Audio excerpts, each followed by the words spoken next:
Et salut, ça fait longtemps que j'avais pas fait de nouvelles vidéos. Donc aujourd'hui de retour pour vous parler de mes dernières lectures.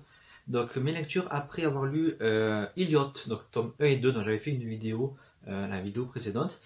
Donc mes dernières lectures, j'en ai choisi 3. Parce qu'en fait j'ai pas beaucoup lu, je crois que j'en ai lu que 4. Donc j'en ai choisi que 3.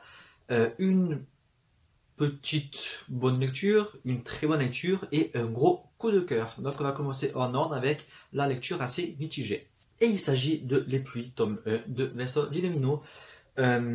Alors, j'ai mis, je crois, un mois à le lire, parce que j'ai bien aimé, mais j'ai pas aimé. C'est assez compliqué à dire. Donc c'est l'histoire voilà, d'un adolescent avec son petit frère, ainsi qu'une copine, un adolescent, qui finalement ils sont amoureux, il nous le faut comprendre tout de suite. Et ses deux petits frères à elle, donc ils sont 5. Qui vont se retrouver ensemble pour... je sais même pas comment expliquer ça. En fait, ils vont se retrouver parce que leurs parents sont partis loin de là. Il y a une vague qui va submerger la ville parce que le monde, ça fait 8 mois, je crois, qu'il pleut sur la terre entière. L'eau monte, et là, ils doivent évacuer, sauf qu'ils n'ont pas le temps, la vague arrive, et ils vont se retrouver séparés donc, de leurs parents. Et l'histoire va commencer là, ils vont du coup essayer à survivre et à retrouver des rescapés en gros. Donc déjà voilà, c'est compliqué à expliquer. Le livre est séparé en 5 parties ou 4 parties je crois. J'ai adoré la seconde partie, elle s'est lue toute seule. Mais alors les autres, c'est cliché. Les deux ados dont j'ai oublié les noms, Coche et je sais plus qui. Mon Dieu, qui sont chiants. Chaque fois, dès qu'ils pensent à quelque chose, et je vois les yeux de, je sais plus comment s'appelle sa copine, et elle me moque, et etc. Et je l'aime, mais est-ce qu'elle a le même? Et patati, et patata. On dirait du Stephanie Myers. Non, j'attendais pas ça, moi, dans ce livre. J'attendais, voilà, de la pluie, des vagues, des noyades, des morts. Voilà, un livre catastrophe. Et en fait, non, c'est plus sur les personnages et sur les pirates. À la fin, il y a des pirates, il y a des histoires de petits îlots, etc. Oh non, c'est pas ça que je voulais en lisant. Et vu que c'est assez simple à lire, j'ai quand même continué, etc. Mais j'ai pas pris un énorme plaisir à lire, en fait. Et c'est ça mon regret. J'ai acheté le tome 2 à Montreuil, donc je le lirai pour savoir la fin, il n'y a que 2 tomes. Non, non, ouais, voilà. Le second tome, c'est la fille en plus, l'héroïne. Alors, c'est vrai que quand même dedans, on tourne souvent avec les petits frères, etc. C'est pas toujours Coche le personnage principal, enfin plutôt le narrateur. Dans le second, je crois que c'est plus la fille. On va voir ce que ça donne, peut-être qu'elle ne sait pas. Mais oui, moi, c'est pas une lecture qui restera gravée dans ma mémoire. Je me rends compte que j'ai vraiment du mal avec cet auteur. J'ai rien aimé de lui, je crois. J'ai détesté le réseau. J'ai pas aimé, je sais plus comment il s'appelait l'autre livre. Celui-là, c'est mieux déjà, mais ça reste très moyen. Et je désespère pas, je finirai bien par trouver un livre de cet auteur que j'apprécie. On continue avec une valeur sûre. Il s'agit de Nadia Coste avec son dernier bébé, Papa de papier. Vous voyez, c'est un petit roman jeunesse, tout beau, tout mignon. C'est l'histoire d'un petit garçon, Ayrton, je crois qu'on dit comme ça, qui en cours de dessin va recevoir une bonne note pour un dessin qu'il a fait d'un chat. Et le soir, il va se rendre compte que ce chat est chez lui. Il va s'imaginer que le dessin en vrai est devenu vrai, pardon, qu'il est devenu réel, qu'il a le pouvoir de faire naître les choses par le dessin. Et ça tombe bien parce que son papa en ce moment est très mal. Il est presque violent, il insulte, il est méchant avec son fils, il fait beaucoup de réflexions, etc. Parce qu'il n'a pas de travail et ça lui monte totalement à la tête. Et il commence à avoir peur de son père et il va s'inventer un papa de papier. Donc il va dessiner un papa, un super-héros, voilà, idéal, pour venir l'aider de cette situation. Bien sûr, il y a un voisin qui va venir habiter à côté de chez lui et qui va ressembler coûte que coûte au dessin qu'il a fait. Même si c'est assez dur, je trouve quand même qu'il y avait beaucoup d'espoir dedans. C'est très bien décrit, c'est très bien mené, Julien Lacoste quoi.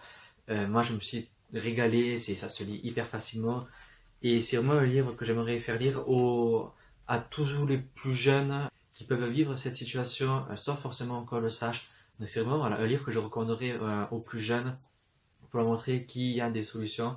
Et c'est vraiment de l'espoir. C'est vraiment ce livre, c'est une petite boule d'espoir. C'est bien mené. On arrive à un moment à croire, à se dire, mais est-ce que l'enfant finalement, il n'aurait pas vraiment ce pouvoir?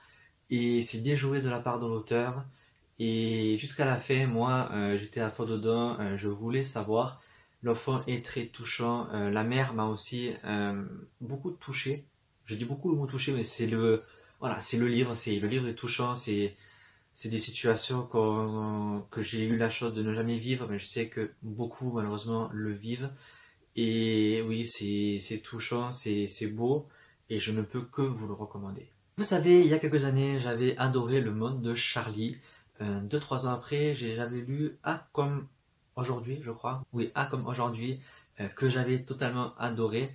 Et dans le même genre, désormais, vous pouvez rajouter à la liste Si c'est pour l'éternité. Alors, ce livre, il est trop bien. Ça a été un énorme coup de cœur. Donc c'est l'histoire de Parker, un adolescent de 17 ans qui ne parle plus depuis la mort de son père il y a 5 ou 7 ans je crois. Il parle plus du tout. Il parle en fait en écrivant sur le carnet, il note tout ce qu'il voit, etc. Il dialogue comme ça. Et il va rencontrer un jour dans un hôtel, parce qu'en fait il sèche l'école, il est un peu pickpocket sur les bords, etc. Il va dans un hôtel de riche, il va tomber sur une jeune femme dont il ne sait pas vraiment l'âge. Elle a les cheveux gris, alors qu'elle paraît avoir 18-20 ans.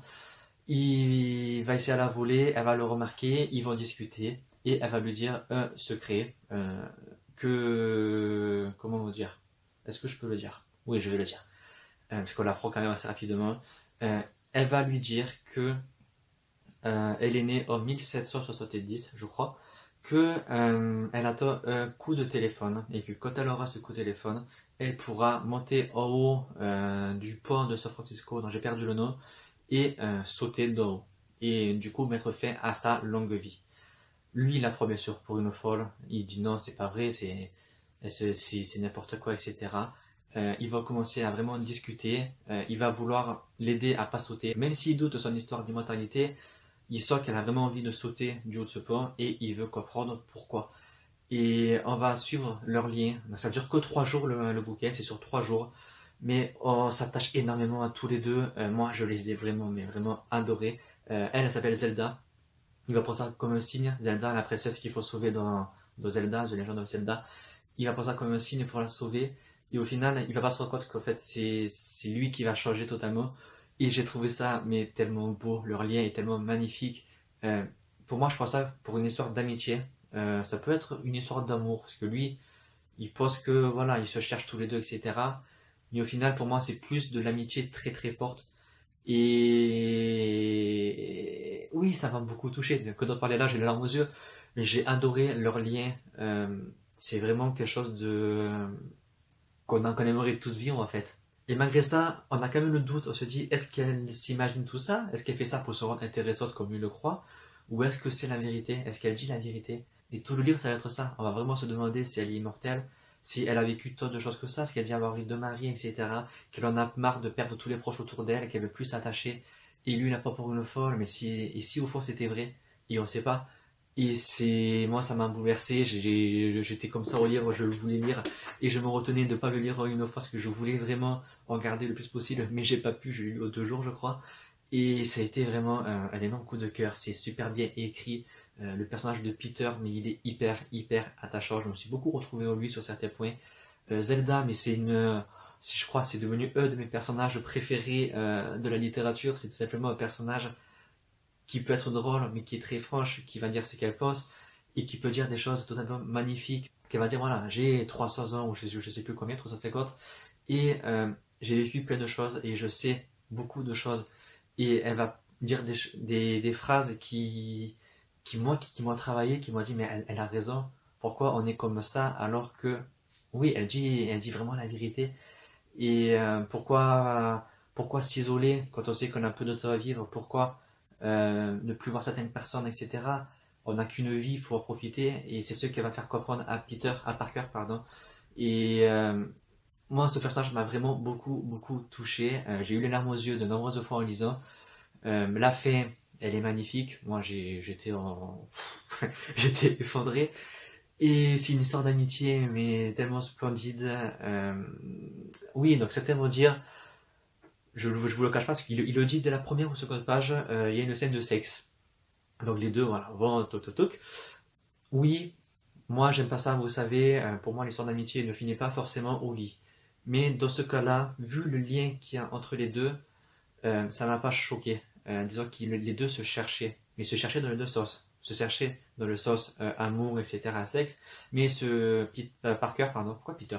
Parker se cherche aussi lui-même, et au final, les deux étaient vraiment faits pour être amis. C'est vraiment une amitié très très forte. Et il faut le lire, franchement, lisez-le. Moi, ce livre m'a... Ça y est, c'est mon coup de cœur qui n'était pas arrivé depuis bien longtemps. Et s'il vous plaît, n'hésitez pas à le lire, vous n'allez pas le regretter. Moi, je me suis régalé, c'est hyper fluide. Parker a aussi un don d'écriture, il va écrire des petites histoires, mais qui sont juste trop bien. Moi, j'ai adoré ces histoires, et je veux que l'auteur fasse un recueil que d'histoires inventées par Parker, parce que c'était juste, mais juste trop bien. Je vais m'arrêter là, parce que je vais trop dire. Mais voilà, il faut retenir que les personnages sont super, que l'histoire est trop bien, qu'on se demande jusqu'à la fin si l'histoire de Zelda est vraie ou pas, parce que c'est pas censé être du fantastique, donc pourquoi il y aurait du fantastique dedans? Et voilà, on se pose plein de questions, on veut savoir, et l'amitié c'est trop bien, j'adore l'histoire d'amitié, celle-là c'en est une très forte, en plus entre un garçon et une fille, et lisez-le. Donc voilà, cette vidéo est terminée, j'espère qu'elle vous aura plu. Je ferai un book haul fin avril, je pense. Je serai très peu présent en avril, pour ça que je tourne cette vidéo maintenant. Parce qu'il y a les vacances scolaires, je travaille à temps plein. Le week-end, je suis crevé, donc je pense pas tourner de vidéo en avril. Sur ce, nous on se dit à très bientôt dans la prochaine vidéo. Bye!